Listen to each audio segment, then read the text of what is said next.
आज हम बात करेंगे कि फीमेल्स में ऐसे कौन कौन से रीजंस होते हैं जिसकी वजह से उनका वेट गेन होता है। तो सबसे पहला जो कॉमन रीज़न है वो है बिंज ईटिंग या ओवर ईटिंग।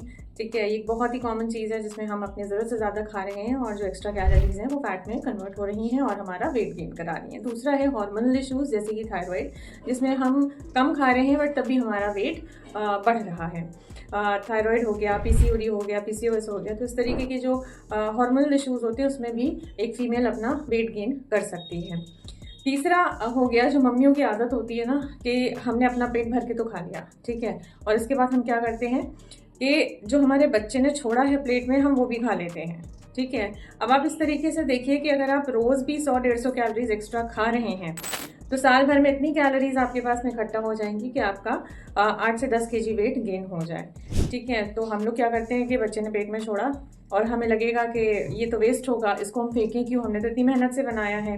और ठीक भी है, लॉजिकल भी है, बट उसको आप किसी और मील में अपने इंक्लूड कर लीजिए। उसको अपने जो आपने खाना खाया है उसके ऊपर से ऐड ऑन मत करिए। ये बहुत ही जिसे कहते हैं कि एक बैड हैबिट है जिसकी वजह से फीमेल्स का जो वेट होता है वो गेन होता है। अब हमें वेट लॉस के लिए क्या करना है, तो एक ऐसा ड्रिंक जिसको हम पी लें और हमारा वेट लॉस हो जाए। तो टू बी वेरी फ्रैंक ऐसी कोई भी चीज़ नहीं होती है। ठीक है, वेट लॉस जब आप करते हैं तो इस चीज़ का ख्याल रखना है कि आपका हेल्थ लॉस ना हो।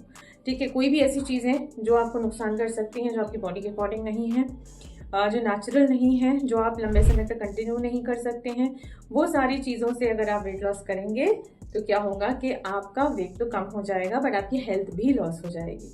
तो इसको आपने थोड़ा सा ध्यान में रखना है कि आपने हेल्थ लॉस नहीं करनी है, वेट लॉस करना है। फिर आता है आपकी डाइट में क्या क्या होना चाहिए, किस तरीके का आपका एक मील होना चाहिए। तो एक हेल्दी प्लेट जिसे हम कहते हैं, इसमें आधी प्लेट में आपने सब्जियां रखनी है, 1/4 प्रोटीन लेना है और 1/4 आपने लेना है कार्बोहाइड्रेट्स, जिसमें रोटी हो सकती है, चावल भी हो सकता है। चावल खा के भी आप वेट लॉस कर सकते हैं। तो ये लोगों का मानना है कि चावल खा के कैसे वेट लॉस हो जाएगा। तो ट्रस्ट मी, हमारा जो भी क्लाइंट्स हैं बहुत खुश हैं। चावल खाते हैं, वो रोटी बोलते हैं तो उनको रोटी दी जाती है, वो चावल बोलते हैं तो उनको चावल दिया जाता है। उनको मीठे की क्रेविंग होती है तो उनको मीठा भी हम सजेस्ट करते हैं। उनको नॉनवेज की क्रेविंग होती है तो उनको नॉनवेज भी देते हैं। तो दे ईट लिटरली एवरीथिंग। आप किसी भी मेरे क्लाइंट से पूछेंगे, मैंने उसको कभी भी मना नहीं किया होगा कि भाई ये मत खाना, आपका वेट गेन हो जाएगा। मैंने उसको तरीका बताया है कि सही तरीका क्या है, कि किस तरीके से खाना है या नेक्स्ट मील में आपने क्या चेंज करने हैं, कि आपने जो भी एक्स्ट्रा लिया है, जो भी इम्बैलेंस हुआ है उसको हम कैसे बैलेंस कर सकते हैं।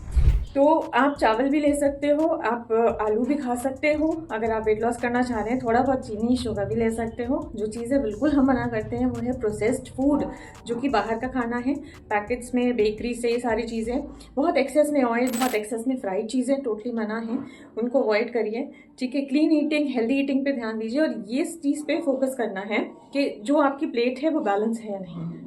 इस तरीके से अगर आप सोचेंगे और जो चेंजेस आप करेंगे, जो लंबे समय के लिए आप करेंगे चेंजेस, वो चेंजेस ही आपको परमानेंट या सस्टेनेबल वेट लॉस देंगे।